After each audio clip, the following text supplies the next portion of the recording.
Seorang pemimpin yang tak hanya haus kekuasaan, tetapi juga haus darah. Seorang raja atau kaisar yang tidak segan-segan menyiksa, membunuh, bahkan memusnahkan bangsanya sendiri demi mempertahankan tahtanya. Dari Nero sang penguasa gila Romawi, hingga Vlad Dracula yang menancapkan ribuan kepala di atas tombak. Bagaimana mereka bisa sampai pada titik itu? Dan bagaimana akhir dari kejamnya tirani mereka? Kisah ini bukan sekadar sejarah, ini adalah cerminan kegelapan manusia yang nyata. Sepanjang sejarah, dunia telah diperintah oleh banyak raja dan kaisar dengan kekuasaan absolut. Beberapa di antara mereka dikenal sebagai pemimpin bijaksana, sementara yang lain dicap sebagai tiran yang kejam dan haus darah. Kekuasaan tanpa batas seringkali membawa seseorang pada keinginan untuk mengendalikan segalanya, bahkan dengan cara yang paling brutal sekalipun. Mereka yang berada di puncak hierarki pemerintahan tidak hanya memiliki kendali atas rakyatnya tetapi juga atas kehidupan dan kematian mereka. Banyak dari mereka menggunakan taktik teror, penyiksaan, dan eksekusi massal untuk mempertahankan kekuasaan. Salah satu sosok yang paling terkenal dalam sejarah karena kekejamannya adalah Kaisar Nero dari Romawi. Ia naik tahta pada usia muda setelah ibunya, Agrippina, diduga meracuni Kaisar Claudius agar putranya bisa menjadi kaisar. Awalnya, ia dipandu oleh penasihat bijaksana seperti Seneca, tetapi seiring waktu, Nero mulai menunjukkan sisi gelapnya. Ia adalah tipe pemimpin yang lebih menikmati kesenangan pribadi daripada mengurus pemerintahan. Ia menghabiskan banyak waktu untuk berpesta, bersenang-senang, dan bahkan tampil di panggung sebagai musisi dan aktor. Namun, ambisi dan kebrutalannya perlahan mulai terlihat. Salah satu tindakan paling kejam yang dilakukan oleh Nero adalah pembantaian terhadap keluarganya sendiri. Ibunya, yang awalnya berperan besar dalam mengangkatnya menjadi kaisar, kemudian menjadi ancaman bagi kekuasaannya. Untuk menyingkirkannya, Nero mencoba membunuh Agrippina dengan cara menenggelamkannya di laut menggunakan kapal yang telah dirancang agar bisa tenggelam secara misterius. Namun, rencana itu gagal, dan Agrippina selamat. Nero yang marah akhirnya mengutus anak buahnya untuk membunuh ibunya secara langsung. Tidak berhenti di situ, ia juga menyingkirkan istrinya, Octavia, dengan alasan palsu bahwa ia berselingkuh. Octavia akhirnya dibunuh dan kepalanya dikirim sebagai hadiah kepada istri baru Nero, Poppaea Sabina. Namun, tindakan yang paling dikenal dari kekejaman Nero adalah saat ia diduga membakar kota Roma pada tahun 64 Masehi. Api besar itu menghancurkan sebagian besar kota dan menyebabkan ribuan orang kehilangan tempat tinggal. Meskipun tidak ada bukti kuat yang menunjukkan bahwa Nero benar-benar yang bertanggung jawab, banyak orang percaya bahwa ia sengaja membakar kota untuk membangun istana baru yang megah di atas reruntuhan Roma. Untuk mengalihkan perhatian rakyat, ia menyalahkan orang-orang Kristen dan memulai gelombang penganiayaan besar-besaran terhadap mereka. Ribuan orang Kristen disiksa dan dieksekusi dengan cara yang mengerikan, seperti dijadikan umpan bagi singa di arena atau dibakar hidup-hidup sebagai obor di taman istana. Dari timur, ada sosok lain yang bahkan lebih menakutkan, Kaisar Wu dari dinasti Han. Ia adalah salah satu pemimpin paling kejam dalam sejarah Tiongkok. Meskipun pemerintahannya membawa kemajuan besar bagi Tiongkok, ia juga terkenal karena paranoia dan kebrutalannya. Ia membangun sistem mata-mata yang sangat luas untuk mengawasi rakyat dan membasmi siapapun yang dicurigai menentangnya. Selama masa pemerintahannya, ribuan orang dibantai atas tuduhan pengkhianatan tanpa bukti yang jelas. Jika berbicara tentang kekejaman, nama Vlad III dari Wallachia, yang lebih dikenal sebagai Vlad the Impaler, juga tidak bisa diabaikan. Ia mendapat julukan tersebut karena metode eksekusi favoritnya, menyula musuh-musuhnya. Cara ini sangat brutal, di mana seseorang ditusuk dengan tiang kayu panjang dari bagian bawah tubuh hingga menembus keluar di bagian atas. Korban dibiarkan mati perlahan dalam kesakitan luar biasa, yang bisa berlangsung selama berhari-hari. Vlad seringkali memajang tubuh-tubuh yang telah disula di sepanjang jalan utama kerajaan sebagai peringatan bagi siapa saja yang berani menentangnya. Ia juga pernah mengundang ratusan bangsawan ke pesta makan malam, hanya untuk kemudian membantai mereka semua di tempat. Di Asia Tengah, ada Timur Leng, seorang panglima perang yang berhasil menaklukkan sebagian besar dunia Islam, Persia, dan India. Ia terkenal karena taktik perang brutalnya yang menghancurkan seluruh kota hanya untuk menunjukkan kekuasaannya. Ketika menaklukkan Baghdad, ia memerintahkan tentara-tentaranya untuk mengumpulkan kepala para penduduk dan menyusunnya menjadi piramida sebagai tanda peringatannya. Ribuan orang dibantai hanya karena dianggap sebagai ancaman terhadap kekuasaannya. Namun, tidak ada daftar pemimpin paling kejam yang lengkap tanpa menyebut Genghis Khan. Meskipun dikenal sebagai jenderal jenius yang membangun kekaisaran Mongol yang luas, ia juga terkenal karena kebrutalannya dalam perang. Jika sebuah kota menolak untuk menyerah, ia akan memastikan bahwa kota itu dihancurkan total dan penduduknya dibantai tanpa ampun. Taktiknya ini begitu mengerikan sehingga banyak kota menyerah begitu saja tanpa perlawanan demi menghindari pembantaian massal. Salah satu contoh kebrutalannya terjadi di Nishapur, Persia, di mana diperkirakan 1,7 juta orang dibunuh hanya dalam beberapa hari. Semua kisah ini menunjukkan betapa kekuasaan bisa mengubah seseorang menjadi tiran yang haus darah. Banyak dari mereka memulai dengan niat baik, tetapi semakin lama memegang kendali, semakin mereka terjerumus dalam paranoia dan kekejaman. Sejarah mencatat mereka sebagai penguasa yang tak terlupakan, bukan karena kebijaksanaan mereka, melainkan karena ketakutan yang mereka sebarkan. Kekuasaan yang absolut seringkali membawa kehancuran, dan pemimpin yang tidak memiliki batasan moral dapat berubah menjadi monster yang lebih buruk daripada musuh-musuh mereka sendiri. Sejarah dipenuhi dengan penguasa yang tidak hanya memerintah dengan tangan besi, tetapi juga menanamkan teror di hati rakyatnya. Kekuasaan absolut seringkali membawa manusia pada jurang paranoia, di mana setiap orang yang sedikit saja dicurigai sebagai ancaman bisa berakhir dengan kematian yang mengerikan. Para raja dan kaisar yang paling kejam dalam sejarah ini tidak hanya membunuh musuh-musuh mereka, tetapi juga orang-orang terdekat, keluarga, penasihat, bahkan rakyatnya sendiri, hanya untuk memastikan bahwa mereka tetap berada di puncak kekuasaan. Salah satu penguasa paling kejam yang pernah ada adalah Kaisar Nero dari Romawi. Tidak hanya dikenal karena hedonisme dan eksentrisitasnya, tetapi juga karena kekejaman yang melampaui batas manusiawi. Setelah naik tahta pada usia muda, Nero awalnya dipandu oleh mentor-mentor bijak seperti Seneca.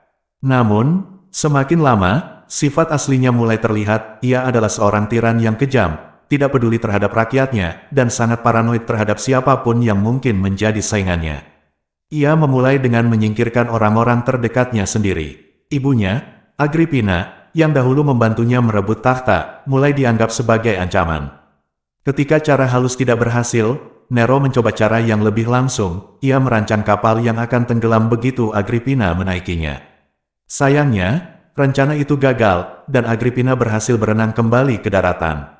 Nero yang semakin marah akhirnya mengirim orang untuk membunuhnya secara langsung di kediamannya. Saat sang ibu dibunuh, ia dikatakan tidak menunjukkan emosi apapun. Setelah itu, ia mengalihkan perhatiannya pada istrinya, Octavia. Dengan tuduhan palsu bahwa Octavia berselingkuh, ia memerintahkan agar istrinya itu dibunuh. Kepala Octavia kemudian dikirim sebagai hadiah kepada istri barunya, Poppaea Sabina. Tetapi bahkan Poppaea pun tidak selamat dari kekejaman Nero. Dalam keadaan hamil, ia dipukul oleh Nero hingga tewas dalam kemarahan yang tidak terkendali. Namun, apa yang paling membuat namanya dikenang adalah kebakaran besar Roma pada tahun 64 Masehi. Api yang melalap kota itu berlangsung selama 6 hari 6 malam, menghanguskan sebagian besar distrik utama Roma. Sementara rakyatnya berjuang menyelamatkan diri, Nero dikabarkan hanya duduk tenang di istananya, memainkan kecapi, dan menyaksikan kehancuran yang terjadi. Setelah kebakaran reda, ia malah menyalahkan orang-orang Kristen dan memerintahkan eksekusi massal terhadap mereka. Ribuan orang Kristen ditangkap, disalibkan, dilempar ke arena untuk dimakan singa, atau dibakar hidup-hidup sebagai obor untuk penerangan malam hari di taman istananya. Di sisi lain dunia, ada seorang pemimpin yang bahkan lebih sadis, Vlad III dari Wallachia, atau yang lebih dikenal sebagai Vlad the Impaler. Metode hukuman favoritnya adalah penyulaan, sebuah teknik eksekusi yang luar biasa brutal. Korban dipaksa duduk di atas tiang kayu runcing yang perlahan menusuk tubuh mereka dari bawah hingga ke atas. Proses ini bisa memakan waktu berhari-hari sebelum korban akhirnya mati dalam penderitaan yang luar biasa.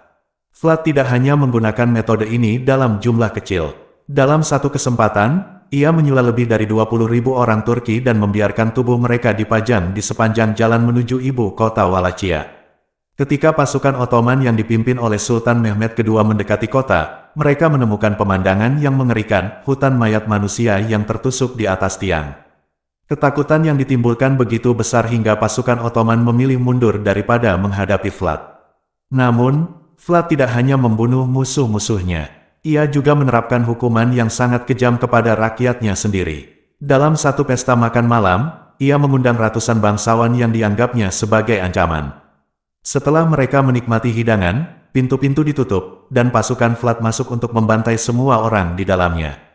Dari Asia Tengah, ada Timur Leng, panglima perang yang menaklukkan sebagian besar dunia Islam, Persia, dan India.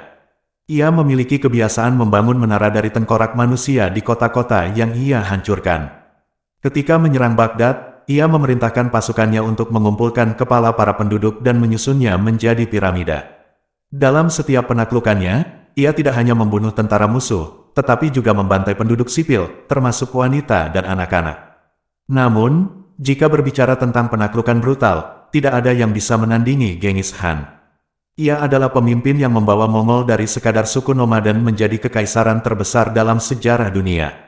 Tetapi cara yang ia gunakan untuk mencapai itu penuh dengan kekejaman yang tak terbayangkan. Jika sebuah kota menolak menyerah, ia akan memastikan bahwa kota itu dihancurkan sepenuhnya dan penduduknya dibunuh tanpa ampun. Ia bahkan dikenal menggunakan teknik psikologis yang luar biasa menakutkan. Dalam satu serangan ke Nishapur, Persia, pasukan Mongol membantai seluruh penduduk kota, termasuk wanita dan anak-anak, dalam jumlah yang mencapai 1,7 juta orang hanya dalam beberapa hari. Kekejaman Genghis Khan tidak hanya berhenti di situ. Ia sering kali mengirim pasukan kecil ke kota yang akan ditaklukkan, memberi mereka pilihan untuk menyerah atau dihancurkan. Jika mereka menolak, Mongol akan kembali dengan pasukan penuh dan memusnahkan kota itu hingga tidak tersisa satu pun jiwa. Dari semua pemimpin ini, satu kesamaan yang mereka miliki adalah paranoia yang semakin besar seiring bertambahnya kekuasaan mereka. Mereka tidak hanya membantai musuh-musuh mereka, tetapi juga orang-orang terdekat, penasihat, bahkan keluarga sendiri. Dalam upaya untuk mempertahankan tahta, mereka berubah menjadi monster yang lebih kejam daripada musuh yang mereka perangi. Sejarah mencatat mereka sebagai tiran yang menanamkan ketakutan, bukan hanya di zaman mereka, tetapi juga di generasi setelahnya. Kejadian-kejadian yang mereka ciptakan menjadi pelajaran tentang bagaimana kekuasaan tanpa batas dapat mengubah manusia menjadi penguasa yang kehilangan empati dan nurani. Namun, jika ada satu pelajaran yang bisa diambil dari semua ini, itu adalah bahwa kekuasaan yang diperoleh dengan kekejaman hampir selalu berakhir dengan kehancuran. Nero akhirnya dipaksa bunuh diri oleh rakyatnya sendiri. Vlad dibunuh dalam pertempuran, tubuhnya dipenggal dan kepalanya dikirim ke Istanbul sebagai trofi. Timur Leng meninggal karena penyakit dan kerajaan yang ia bangun dengan darah akhirnya runtuh. Bahkan Genghis Khan, dengan segala kejayaannya, pada akhirnya tidak bisa menghentikan kehancuran kekaisarannya setelah kematiannya. Sejarah telah menunjukkan berkali-kali bahwa kekejaman mungkin memberikan kemenangan sementara, tetapi ia tidak pernah bisa bertahan selamanya. Karena pada akhirnya, ketakutan yang ditanamkan akan selalu berbalik melawan mereka yang menanamnya. Kisah para penguasa kejam dalam sejarah tidak berhenti hanya pada kekejaman individu semata. Kekejaman mereka telah membentuk jalannya sejarah, meninggalkan luka yang bertahan selama berabad-abad, dan mengajarkan dunia betapa mengerikannya kekuasaan yang tidak terbatas. Namun, lebih dari itu, ada satu hal yang bisa dipelajari dari kisah mereka, bahwa pemerintahan yang dibangun di atas ketakutan, kebrutalan, dan darah tidak akan pernah bertahan selamanya. Jika kita melihat ke masa lalu, hampir semua pemimpin yang memerintah dengan tangan besi akhirnya menemui kehancuran mereka sendiri. Kekejaman Nero terhadap rakyat Romawi membuatnya kehilangan dukungan, dan ia dipaksa melarikan diri sebelum akhirnya bunuh diri dalam kesepian. Vlad the Impaler, yang dikenal sebagai Dracula dalam legenda, akhirnya dikhianati dan dibunuh oleh bangsanya sendiri. Timur Leng, meskipun ia adalah seorang jenderal yang brilian, meninggal tanpa mampu menyatukan kerajaan yang telah ia bangun dengan kekerasan, sehingga warisannya dengan cepat runtuh. Bahkan Genghis Khan, sang penakluk terbesar dalam sejarah, pada akhirnya hanya meninggalkan kerajaan yang terpecah belah setelah kematiannya. Namun, dampak yang mereka tinggalkan tidak hanya pada kehancuran kerajaan mereka sendiri. Kekejaman mereka menciptakan trauma kolektif yang bertahan selama berabad-abad. Bangsa-bangsa yang pernah mereka taklukkan membawa ingatan tentang pembantaian dan ketakutan yang diwariskan dari generasi ke generasi. Kota-kota yang mereka hancurkan mungkin telah dibangun kembali, tetapi luka sejarah tetap ada. Sejarah adalah cerminan dari sifat manusia. Kita melihat bagaimana kekuasaan dapat mengubah seseorang dari seorang pemimpin menjadi seorang tiran. Kita menyaksikan bagaimana ketakutan bisa menjadi alat yang efektif untuk mengendalikan orang lain, tetapi pada akhirnya selalu membawa kehancuran bagi si penguasa itu sendiri. Kita juga belajar bahwa meskipun ada penguasa yang kejam, selalu ada perlawanan, selalu ada orang-orang yang tidak menyerah, dan selalu ada kebenaran yang pada akhirnya menang. Mungkin, pesan terbesar yang bisa kita ambil dari semua ini adalah bahwa kekuatan sejati bukanlah yang berasal dari ketakutan, melainkan dari rasa hormat dan kepercayaan. Pemimpin yang memerintah dengan keadilan dan kebijaksanaan lebih mungkin untuk dikenang dengan baik daripada mereka yang memerintah dengan teror. Sejarah telah membuktikan bahwa seorang tiran mungkin bisa menulis namanya dalam sejarah dengan darah, tetapi mereka tidak akan pernah dikenang dengan kebanggaan. Pada akhirnya, setiap kerajaan, setiap kekaisaran, dan setiap pemimpin yang memerintah dengan kebrutalan akan selalu menghadapi kehancurannya sendiri. Roda sejarah terus berputar, dan tirani yang tampaknya tak terkalahkan pada masanya akan selalu berakhir dengan kehancuran. Inilah pelajaran terbesar yang dapat kita ambil dari kisah para penguasa paling kejam dalam sejarah. Mereka adalah simbol dari apa yang terjadi ketika manusia kehilangan kemanusiaannya demi mempertahankan kekuasaan. Sejarah tidak hanya mencatat kejayaan, tetapi juga kegagalan. Dan di dalam setiap kisah kejatuhan, selalu ada pelajaran bagi mereka yang mau belajar. Terima kasih buat yang sudah mau menonton sampai akhir. Sampai jumpa di video berikutnya.